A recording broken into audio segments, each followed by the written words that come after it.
All right, folks, we're going to go ahead and get started with today's event. This is the Joint Climate Funds Pavilion series of events on a bunch of different stuff. Today, we're going to be talking about decarbonizing industry, what that looks like, what are some practical insights and some potential financing pathways. We've got 3 out of the 4 funds here today. And I think we'll just go ahead and dive right in. So we're going to start off by hearing from Wenxin Li, who's with the Global Environment Facility. She's going to tell us a little bit about what the Global Environment Facility is doing in the industry decarbonization spot. We'll then turn over to GCF colleagues Ewan and Martin. They're going to talk about what the Green Climate Fund is up to. And then I will chime in with the latest and greatest from the climate investment funds on industry decarbonization. So let's go ahead and get started. Wenxin, over to you. Thank you, Danny. My name is Wenxin, and I'm a senior climate change specialist from the CIF. I joined in March, so I will be able to give a very high-level overview of the CIF, but if you have very nuanced questions, I may have to take the questions and answer that later about the CIF. Before the CIF, I was working in the IFC, which is the private sector arm of the World Bank Group, and was there for 8 years. And I was involved directly and indirectly on projects financed by the CIF, by the GCF, by the CIF. So at one point, I was working from the other side of the table as well. And before that, I was working on CDM from the UFCCC Secretariat. So in this presentation, I'm going to share a bit about how CIF works, how we fund projects and programs related to industrial decarbonization, and then I will focus on the activities we have in this current CIF cycle, what are the programs and projects that we are looking at and also looking forward as well. So I'll move on to the next slide. So on the next slide, it's really just, I'll start with the bar chart on the right. So this shows the funding we have received by cycle. What we call by cycle is that it's a more or less 4-year period. And we started with replenishment, we get receive funding from donors, and then we use the strategy we developed to consider, approve for project proposals, and then disperse the funding. And so the most recent cycle is from, so we are about halfway through, so from 2022 to 2026.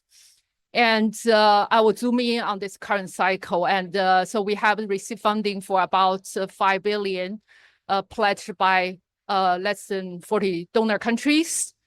I think what's a bit unique about the CIF, or how we complement the other multilateral climate funds, is that we have an allocation system that was agreed at the beginning of each cycle. And so the money will be allocated to the country level for a significant portion of this 5.3 billion. And then it's a really country-driven process for country to further allocate the resources to different priority areas and projects and programs. And then through their endorsement, we review those projects and go through our project cycle. And what's a bit unique about the most current cycle is how we have been looking at how to further enhance the programmatic approaches. I think in earlier cycles, we have focused more on programmatic approaches within a focal area. For example, I will explain the focal area in a little bit. For example, within mitigation, how do we implement programmatic approaches? But here we are also expanding into different environmental issues, such as biodiversity, land degradation. We want to develop programs that address different issues, different environmental issues at the same time. So that's what we call an integrated approach to systems transformation. And so even though we are covering different focal areas or different environment issues within the current cycle, we expect that more than 60% of funding will have climate change mitigation as a principal or significant objective among other environmental objectives. So the focal areas I listed here is what environmental areas that Jeff works on, because Jeff is the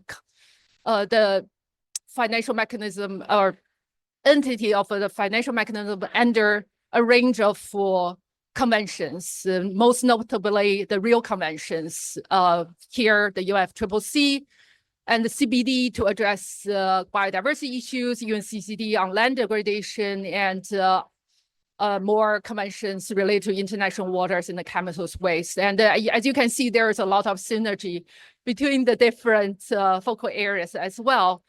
And then for this cycle, we have this list of integrated programs.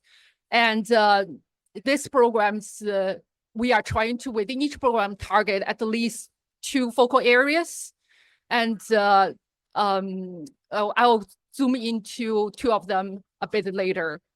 And we also have, earlier I talked about STAR allocation, the country allocation, they are all grant-based. So they are very flexible funding. You can use it for TA, you can use it to provide enabling policies, but you can also develop financial mechanism, but they are highly concessional. But the blended finance window is particularly for private sector.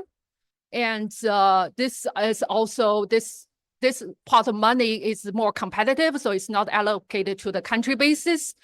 But it is also highly concessional in the sense it has a very high risk tolerance in terms of the innovation, technological innovation that we can support. So I'm going more deeper into the focal areas and these particular integrated programs.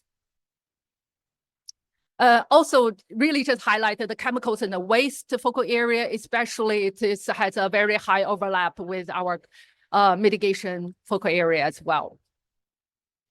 And this is the strategy that we have developed for the mitigation area for this cycle. And it is really just supports the objective of the Paris Agreement. And under that, so we have developed 2 pillars. And I'll start with the second pillar, enabling activities. So these are to help countries to fulfill the reporting obligations under the convention, and also for enhanced transparency capacity. And within the first pillar, we have 4 objectives. And these 4 objectives, the first 2, as you can see, are very relevant for industrial decarbonization. They are really trying to address different levers to decarbonize hard-to-abate sectors. So efficient use of energy and the materials, and also decarbonize the energy and power systems.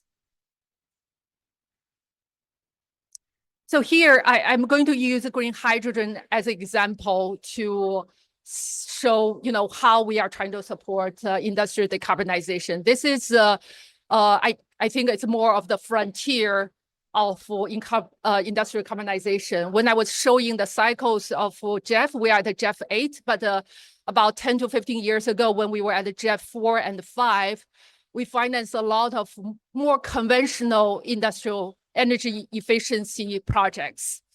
And those projects are, for example, boiler efficiency, motor efficiency, they are waste heat recovery. There are a lot of barriers for developing countries to implement those solutions. At the time, there is a very limited capacity and awareness.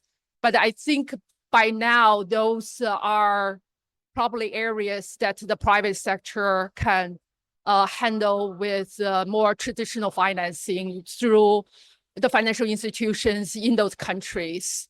While here, with grants funding from GEF, we see that we need to push the boundary, really look at more technologies that really still do not reach the technical feasibility and commercial viability stage yet. So that's why we think that green hydrogen is a kind of an area we can potentially unlock those opportunities. And so that's got started with small projects that we are looking at just with 2 million funding to look at what are the opportunities in some countries. And then we developed a bigger program, a global clean hydrogen program last year that was approved last year. And we have about 13 million of funding to support, I think, about 8 countries, to develop the enabling environment. So what type of policy and regulation standards are required to facilitate the adoption of green hydrogen, and especially in the different application sectors? And also, how can we help them to pilot and demonstrate some projects that it can work? The production side, also potentially the use cases. And also it includes components related to potential financing mechanism for those, scale up. What type of incentives would be required to grow those piloting projects? And within this program, about 130 million was committed by the different institutions in these countries to co-finance these activities. And we also have a standalone project with China. And here they want to look at a more integrated use case. They have identified certain sectors like petrochemicals, where they really want to start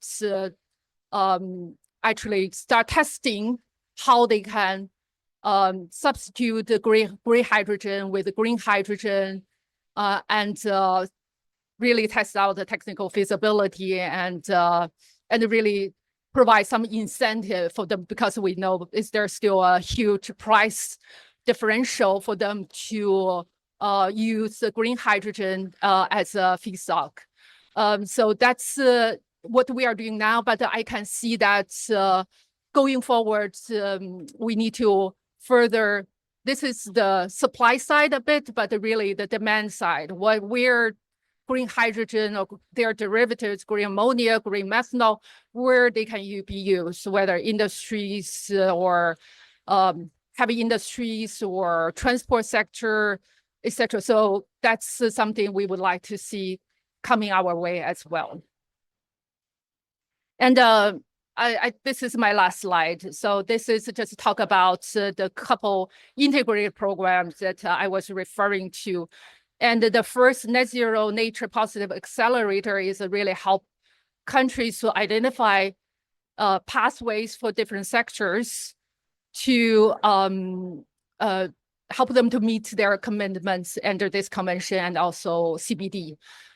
And so these pathways, are specific for different sectors. And of course, in industries and manufacturing, as we identified in the strategy paper for this program, is to really look at how to electrify processes, how we introduce green hydrogen. And the other thing is also, of course, how to incentivize the development of zero carbon products and introducing a circular economy within different value chains, basically. And the other integrated program that's also relevant, it's actually developed more under the chemicals and the waste focal area, but as you can see, circular solutions is to address emissions from the demand side. We can reduce consumption, that we also can reduce the overall emissions of plastics, related petrochemicals, etc. So I'll just stop here and hand over to Great. Yeah. Thanks, Wenxin. We're going to turn over to Green Climate Fund colleagues, and Ewan, I know you do have to run, so maybe you can kick off by telling us about what you all are up to on the industry decarbonization front, and then Martin can fill in the gaps. Yep. Thank you very much, and good afternoon all. So I'm in the GCF's public sector programming part of our organization.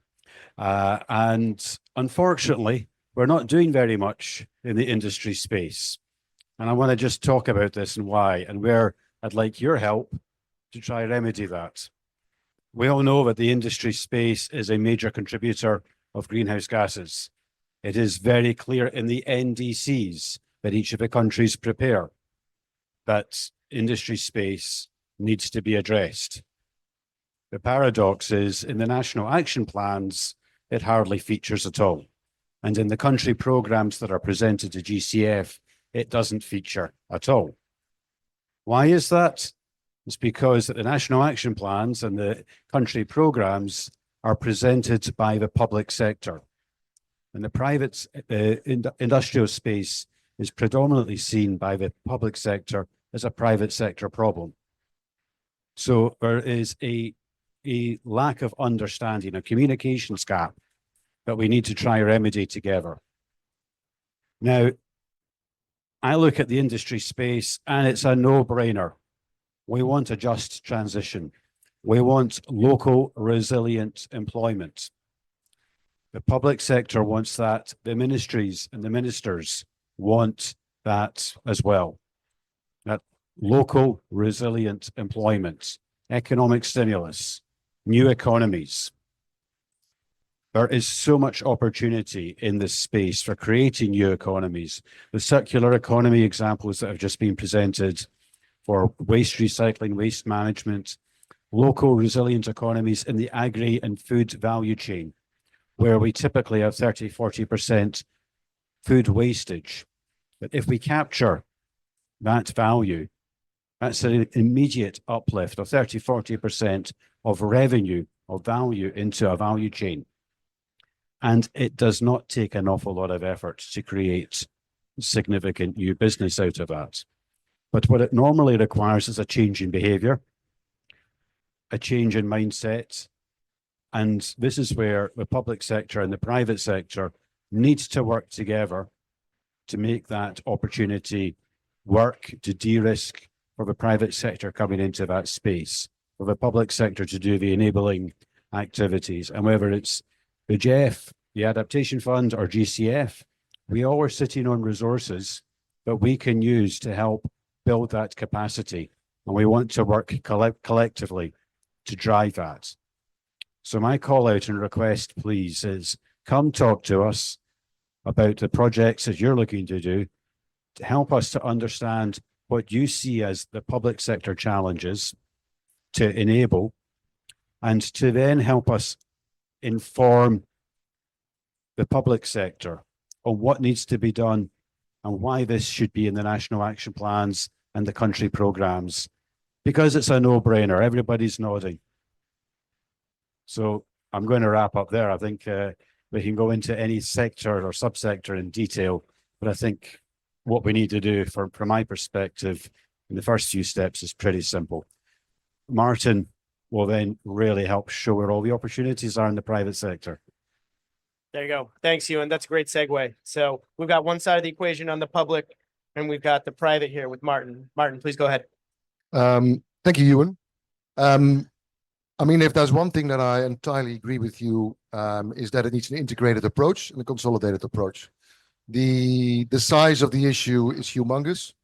And all of us sitting together here, by the way, hands up to the CIFs as well, who weren't mentioned earlier. We have to come together. Now, CIFs has developed a decarbonization window. And we have already been talking about ways that we can help you achieve some of your goals there or support you and vice versa. I think that's one of the examples. As Ewan was mentioning, the public sector and creating that enabling environment is certainly a necessity. I mean, where we see activity taking place is the meme of the day, is green hydrogen as an input into this space. We've seen a lot of ideas being developed in a number of regions, particularly Northern Africa, and I would say in LATAM as well. I think we want to be a bit more strategic when we go about investing into these projects. We need to work with the countries and come with a an integrated approach, and not just dismantling, for instance, a steel or a cement proposition. There was a gentleman yesterday here from Egypt who was complaining about the problems for his cement industry in Egypt because of CBAM, and how the premium for his product is going to go up, and what he needs to do about it. We need to help countries actually prepare them for that problem, help them in that transition. We are currently looking at a number of projects, particularly on the chemical side. So you were talking about green ammonia and fertilizer with some of our partners in the multilateral development banks. So we do see opportunities there, but it is very piecemeal. So what we are doing internally, and that will be going live quite soon, is come with a strategy how to tackle this domain between the private and the public sector. I think because we all know that we'll come together on this, and that will have a better result for everything. I think that's probably it from now. Right. Thanks, Martin. Appreciate the shout out. And I think that's a good segue, because we kind of talked about the different angles that the funds are taking. And so with climate investment funds, we have, as Martin mentioned, a new program that we've launched focused on industry decarbonization. So I do want to tell you a little bit about the program. I want to talk about the strategic thought that went into the program design and how that might have implications for its execution over time. And then I think we can talk a little bit about the complementarity, amongst the different funds, and being able to embrace our own strengths as institutions.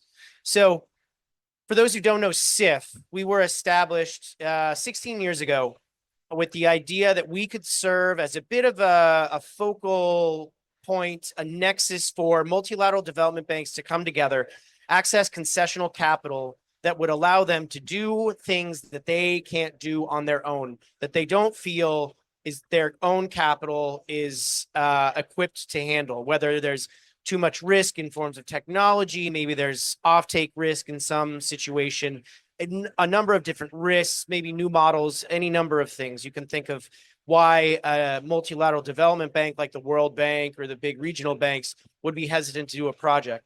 CIF exists to help those banks figure out how to do it and provide concessional capital to kind of pave the way for new activities. What that means is, over the course of our 16 years, we've always been looking for what's the frontier, what's the next thing that needs to be done. 16 years ago, it was solar and wind. It was energy efficiency in the developing world, right?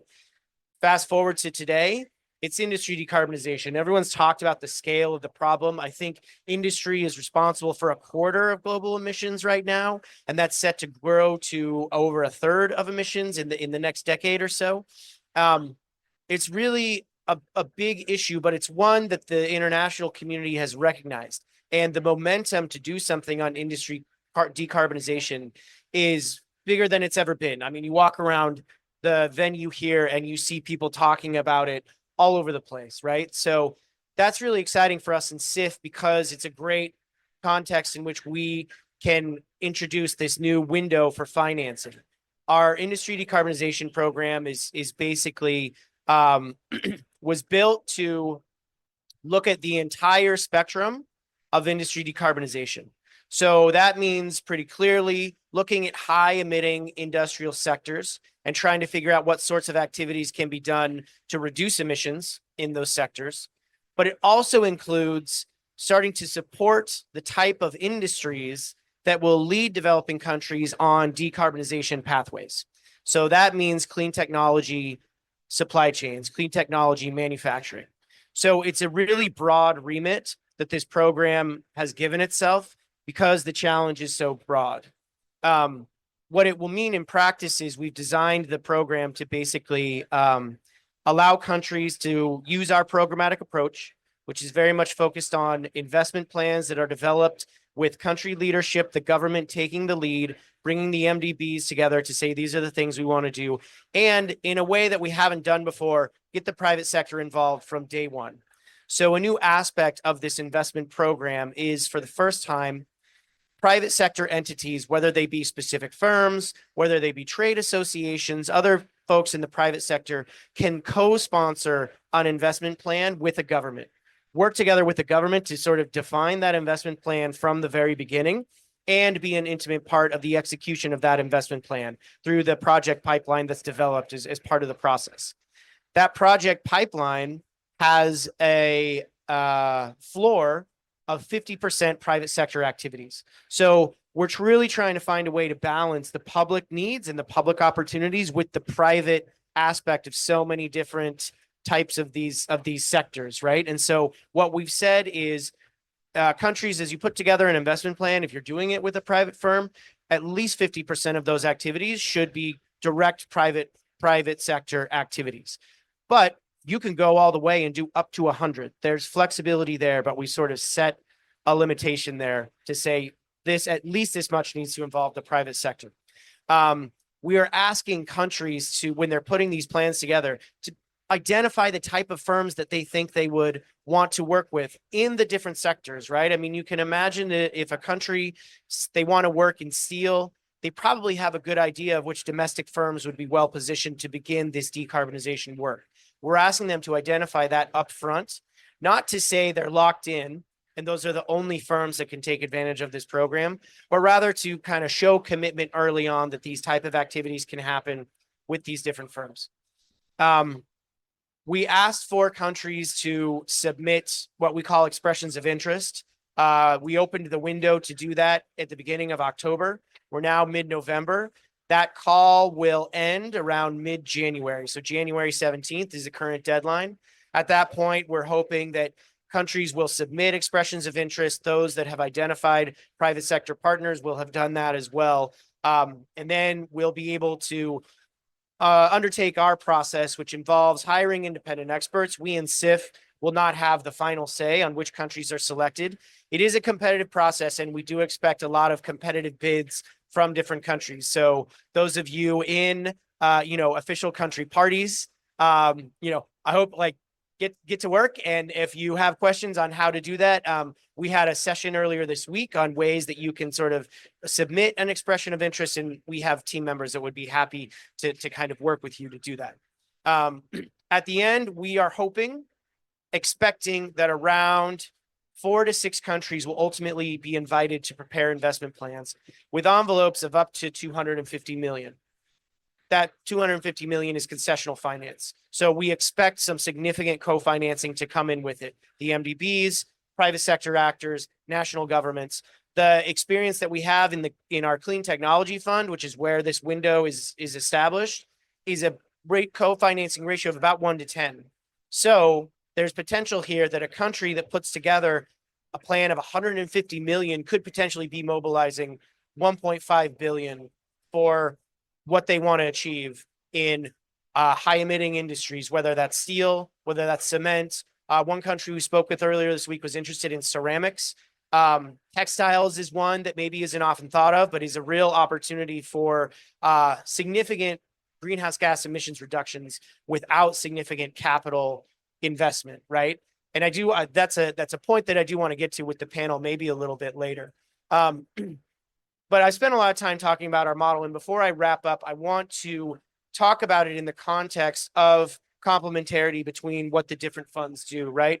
You heard Wen-Chin talk about Jeff's focus and Jeff's unique position is sort of the facility to deal with so many different environment issues, not just climate, right? But their focus on chemicals has led them down this path of looking at green hydrogen projects, which seems really exciting.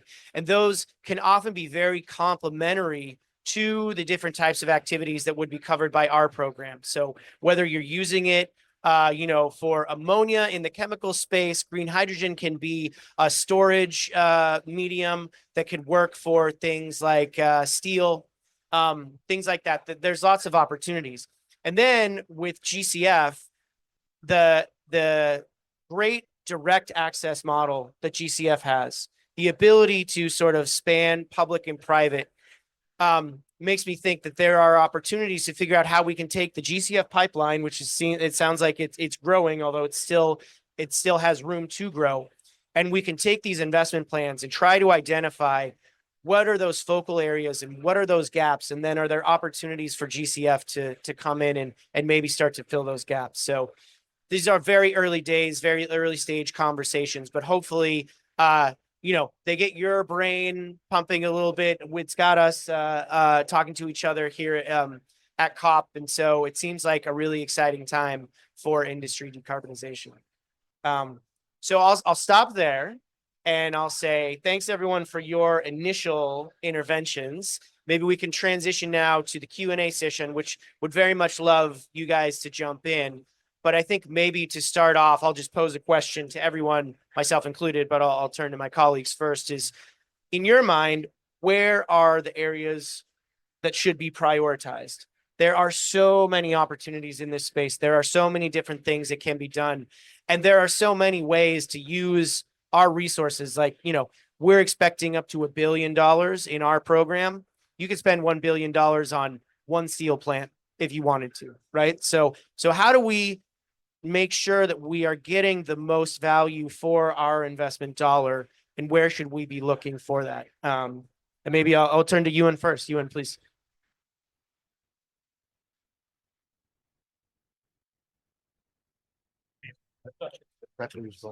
Thank you very much. There are so many spaces where there is really significant opportunity for value creation.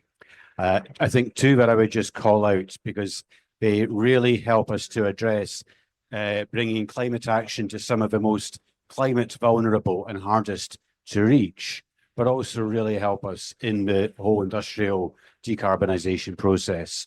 One is bringing a circular economy, like we were showing earlier, on the waste management.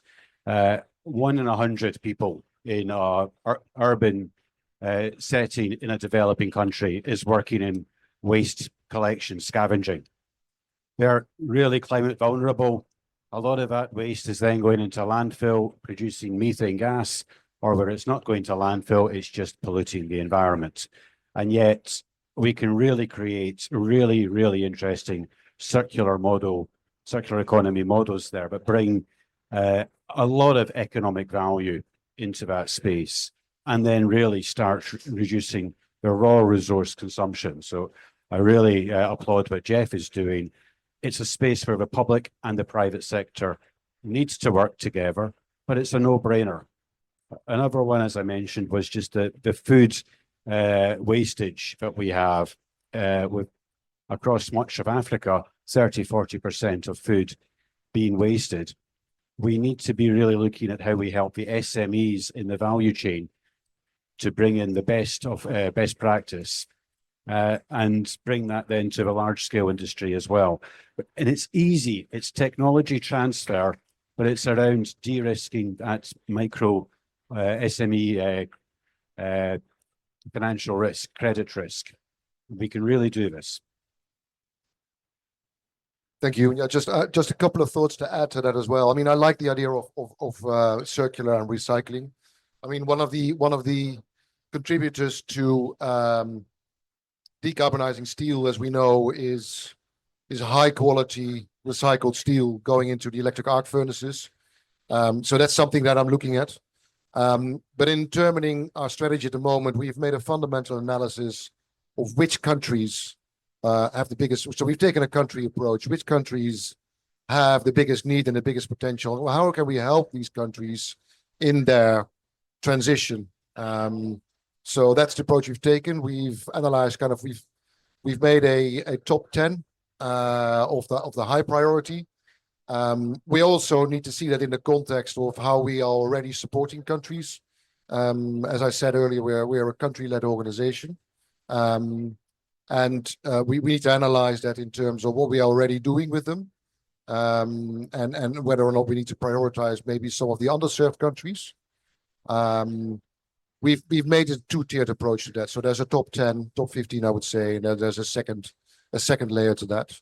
And we'll initiate dialogues with those countries. That's the way how we're going to go about it now. Yeah. Oh yeah. Right. Yeah. Okay. Yeah, it's a great question, and definitely, I tend to think it's not one size fits all answer as well. Because one is that different sectors at different stages. So when we look at cement versus light in manufacturing, I think the challenges are different. The solutions are at the different stages. You know, increased blending for cement, I think many companies can implement, they don't need support. And for SMEs, light manufacturing, they have different barriers. Maybe it's access to finance. So it's maybe to enable domestic financing in the country. And for some sectors, you know, we're looking at, and circular economy is also, I think it's a more gentle approach.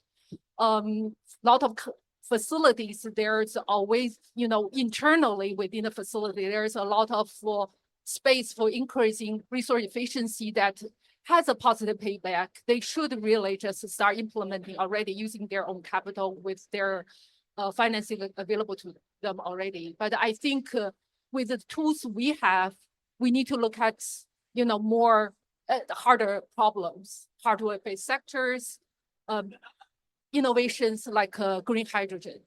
But then with green hydrogen, where do we start? I think they are also within the green hydrogen has so many application areas, whether petrochemical, whether steel, potentially cement, other shipping. There are so many sectors. Where do we start? Where do we incentivize the demand? So that really requires market-specific knowledge as well. Different countries may have, you know, for example, petrochemical, what is the competing fuel price? That also varies in different countries. What's the production cost of hydrogen in different countries? So we need to find sweet spots to really help to show that green hydrogen can be competitive. And then we can really minimize the grant support to help them to achieve the cost parity. And then that's how they can really private sector come in, and then they can really scale up. Because of course, grant money is very limited. We can develop the enabling environment. We can show where it can work, where has the most potential to work. Then, you know, CIF will definitely come in with a big package with blended finance, really help to scale up. I can see these type of complementarity. So we need to understand market for different countries, what sectors could be petrochemical, could it be green ammonia, could it be green methanol, could it be shipping in some countries where, you know, there are a lot of shipping routes. There's a new IMO rules who have the ambition really to take it forward. And the green hydrogen takes a lot. It's really, you need to solve the production side. How do you make sure it's the cheapest renewable energy you can get? Then you also solve the transportation problem. Do you transport green hydrogen? Do you transport green methanol? And then who are willing to use it for long term? Where is the offtake? You know, this is a huge risk for the production side. So it's a lot of pieces together, but we have to find those sweet spots first to show for renewable energy, like early days that we were supporting, where you have the highest energy costs, where you have the most abundant wind and solar, that's where you start. So I'll stop. Great. No, that's perfect and very complimentary to the way we're thinking about it. And, you know, in all these spaces, I think there's a tendency sometimes when you're talking about this for people to kind of go for all the solution at once, right? And that can lead you down the path of, let's go all in on green hydrogen in all applications. Let's look at CCUS and things like that. And I think in these early days of trying to get industry decarbonization right, we need to remind ourselves that there are low-hanging fruit in all these spaces. And how can we use the catalytic finance that all of us provide to take advantage of those? Because you can't, you know, if you're trying to learn how to dunk a basketball, you're not going to do it the first time you grab a basketball, right? You got to practice. You got to build up to it, right? And I think we can do that by taking advantage of the efficiencies that are just not there now and incentivizing those companies in different countries to do that. We can sort of set ourselves up for success down the line. Sometimes the hardest, you know, the last 10% of reductions might be the hardest. Let's get to there by taking advantage of the opportunities that we have now and sort of low-hanging fruit. So that's sort of, when it comes to prioritization, as far as sectors and things like that, CIF, we're a bit agnostic. We are really giving countries an opportunity to come forward and say, this is what we want to do. We're allowing MDBs to go out and find the opportunities to say, this is what we want to pursue. But what we do want to see is, as I mentioned earlier, the best value for what we are providing. And sometimes that means doing things that might seem a little simple, but are necessary to get us on the full pathway toward decarbonization. So maybe we'll stop there and open things up to the audience. I hope we got both mics working at one point, so it sounds like they are. So yeah, go ahead. Yes, thank you very much. I'm Thomas from Germany, and I'm a fan of solutions. So we have so much solutions, and we have low-hanging fruits, as you mentioned, and you talked about steel and about cement. I ask, you don't talk about coal, and I see on your website, and I had also some little email conversation that you have an advanced, or it's called Advancing Coal Transition, ATC. What is that? How does it fit to the points we have mentioned right now until this?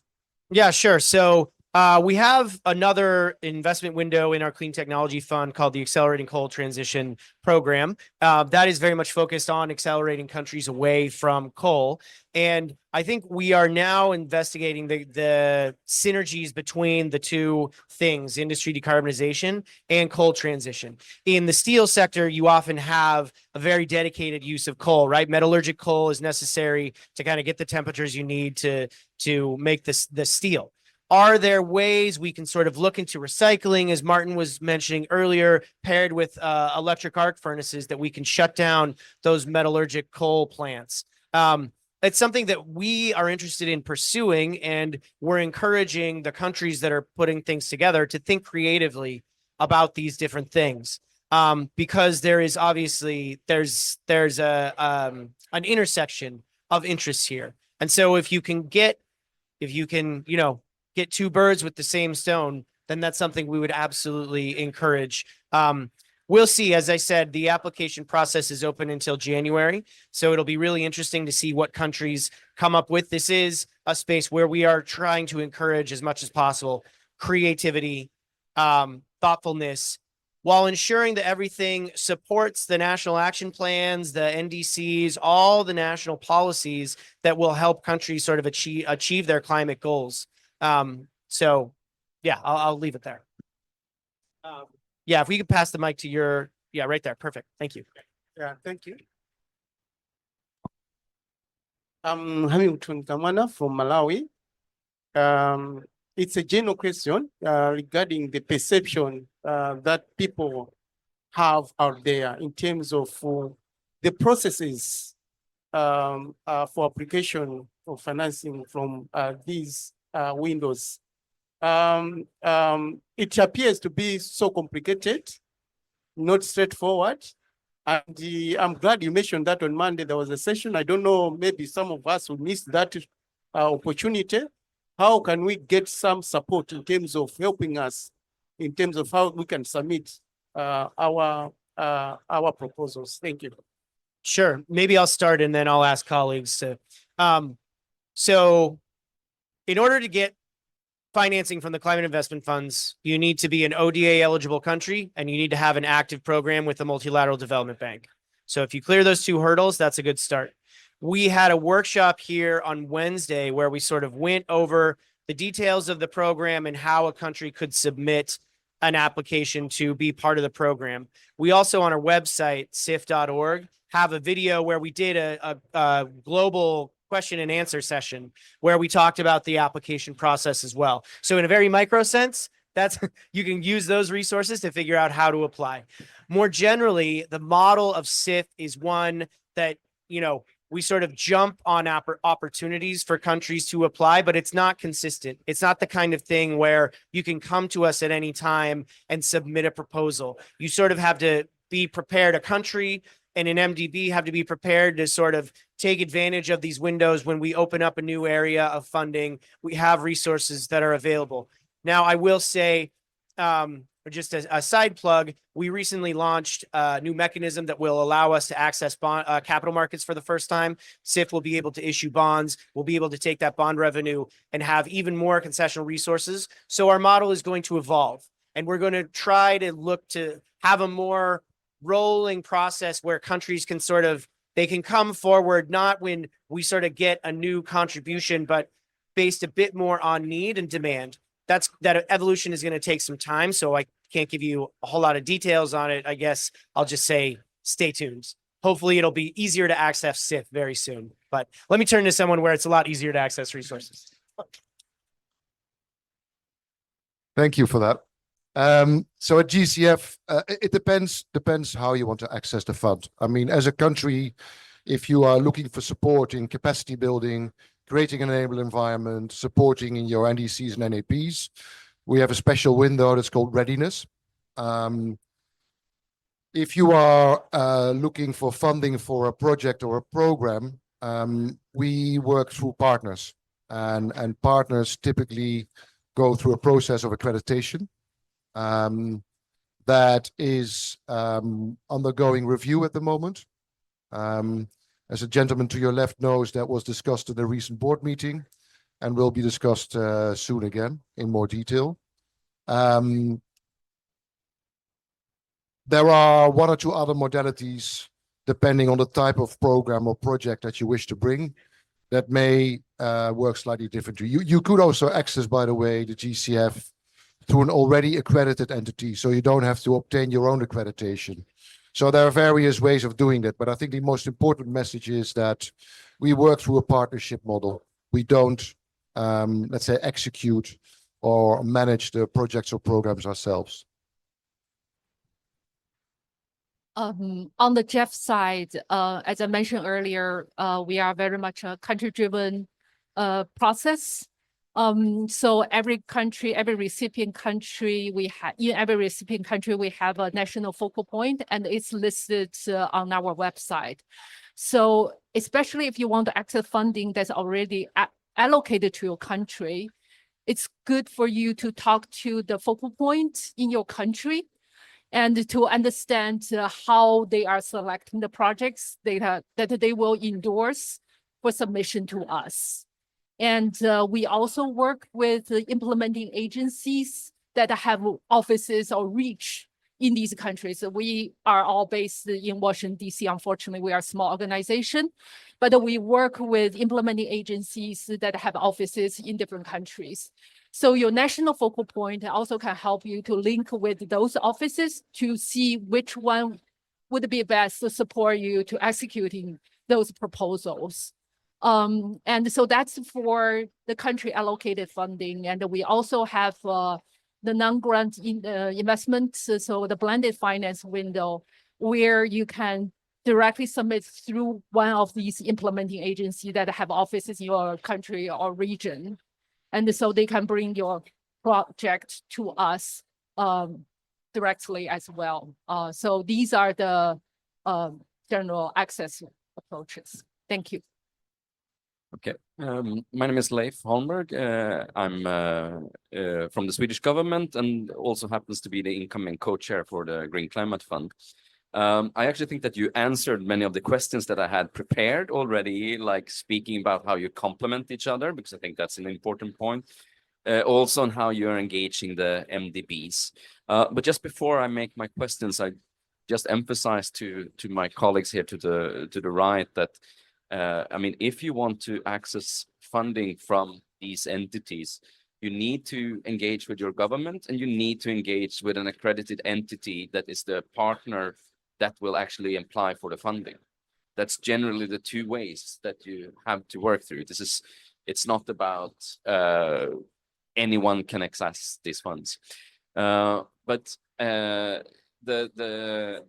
question I have is, when you spoke about how you can mobilize funding, when you talked about CIF, particularly the mobilized funds from the MDBs in different ways.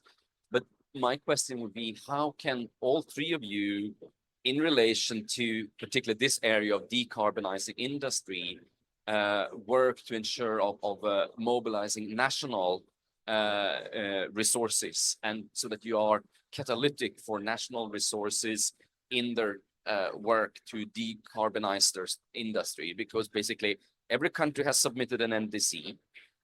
In most NDCs, there's something about decarbonization industry. So, and obviously, even if there will be international finance for this, there also must be national finance for it. So how can you, if you can comment anything on how your funds can be catalytic for decarbonization of industry in relation to also domestic resources? Thank you.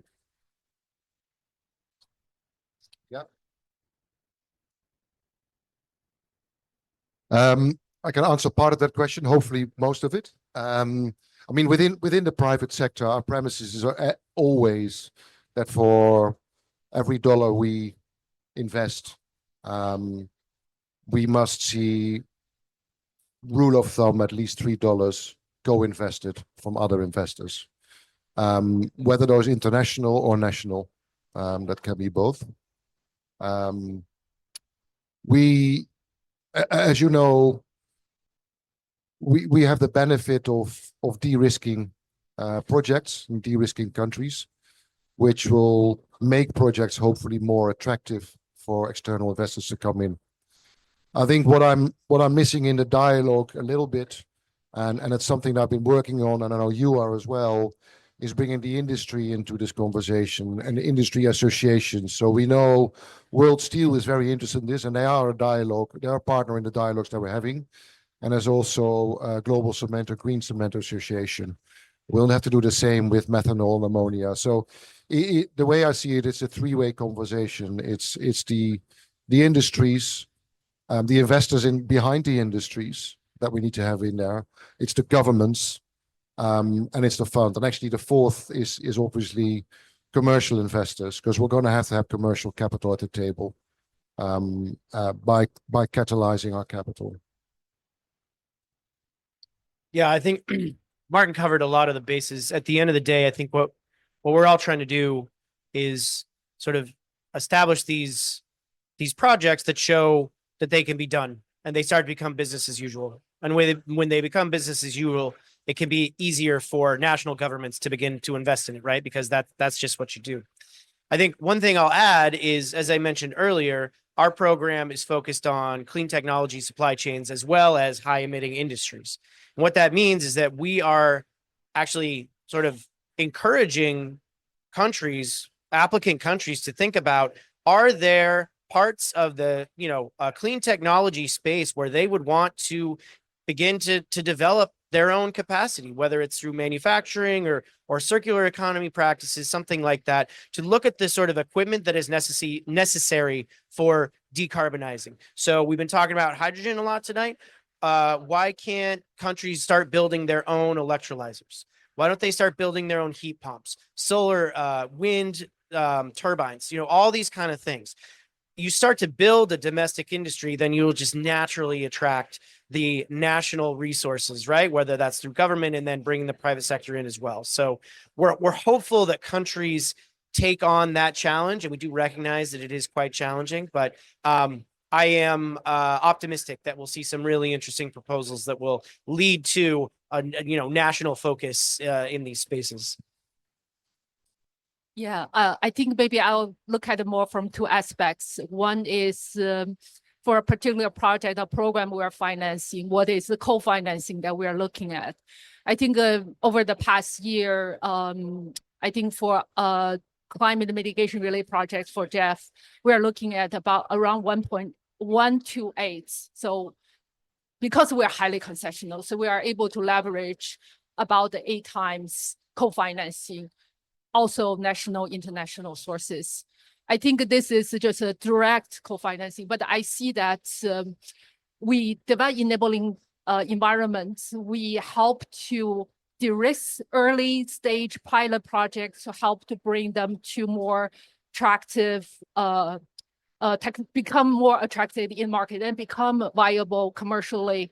Like now we don't finance utility, solar or wind, because they commercial funding is sufficient, right? Domestic funding is sufficient. So I think that this is why we're looking at the newer technology, where we are looking at the sectors that are not being funded by capital in the country to decarbonize. Partly, they don't have the enabling environment. They don't have the policy pushing them to decarbonize. And partly, the solutions are too expensive.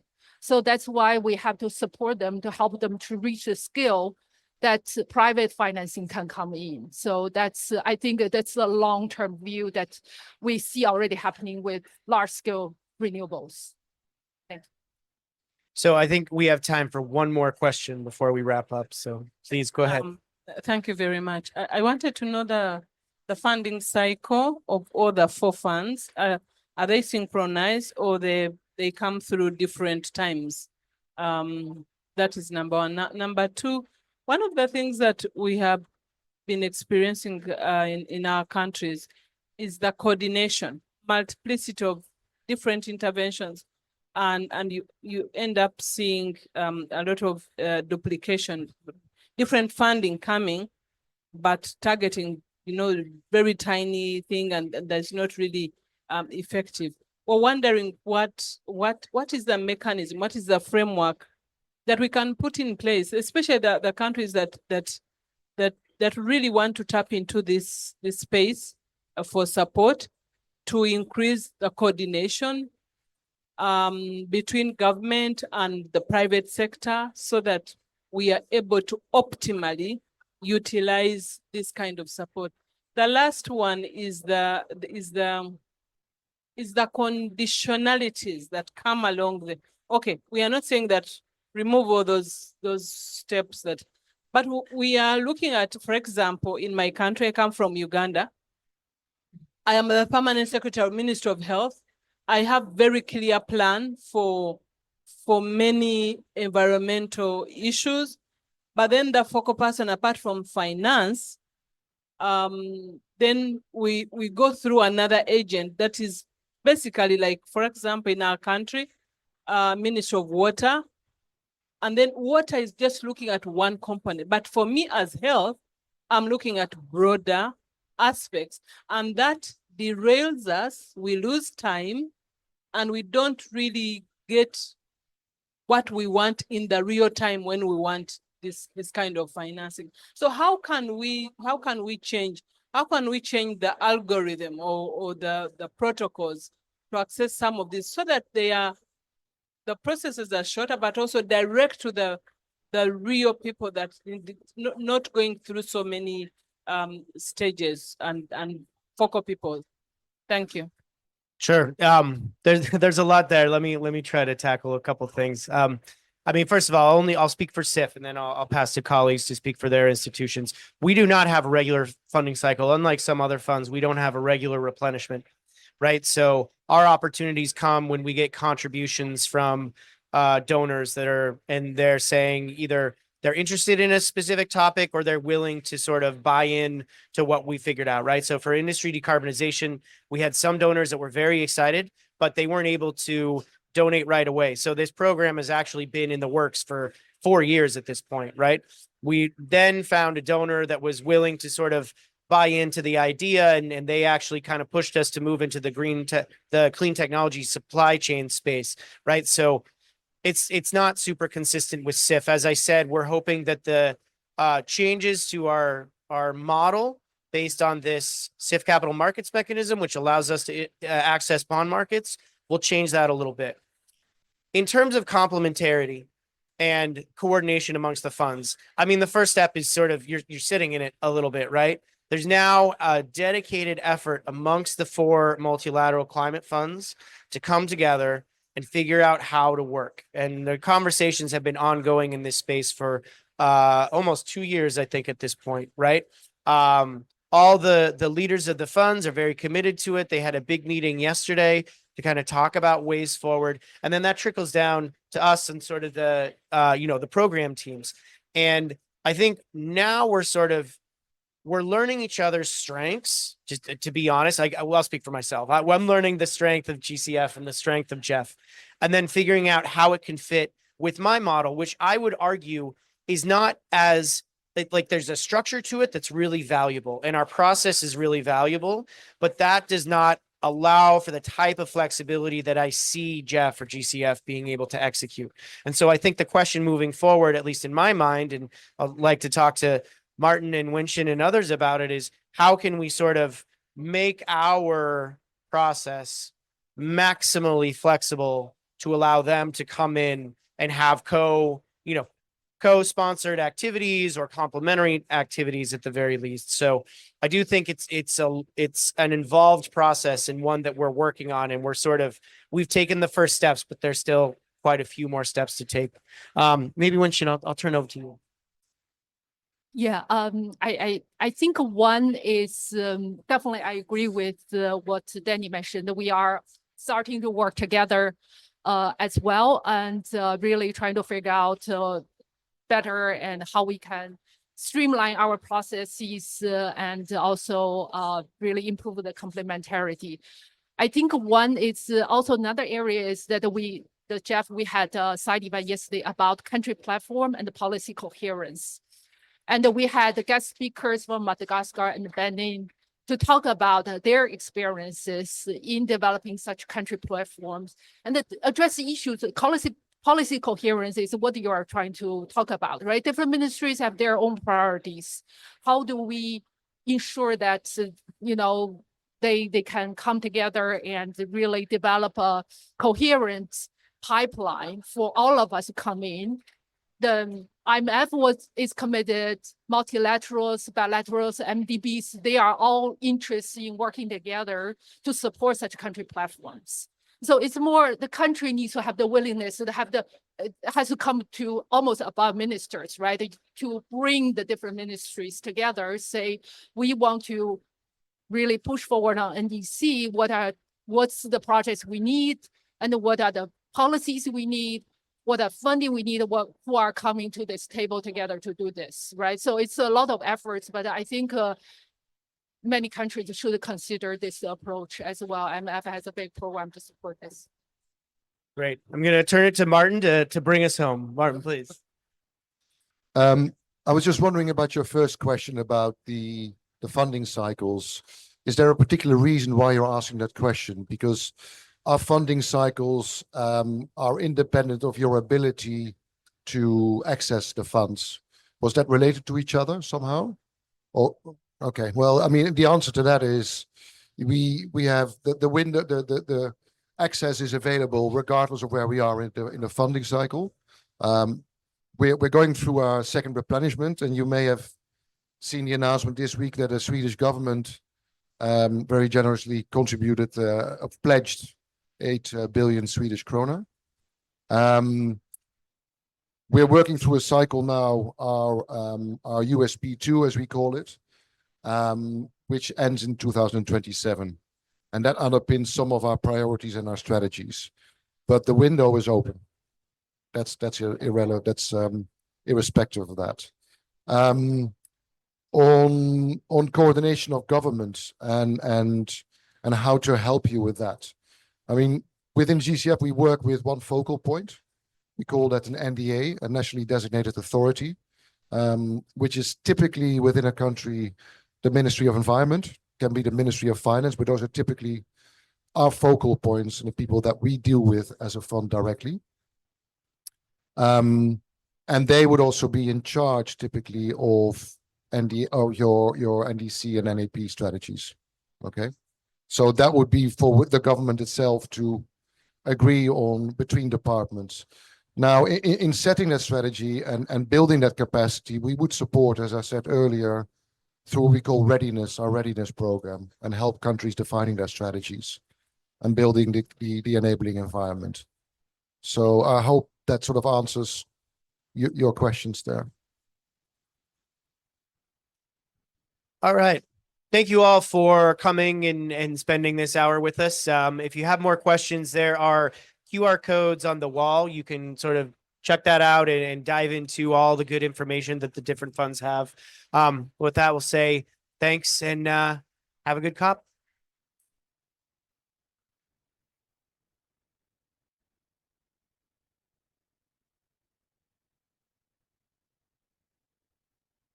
I know, right? We got people to come along. So that's a win for sure. Awesome. Oh, yes, I will grab that. Thank you.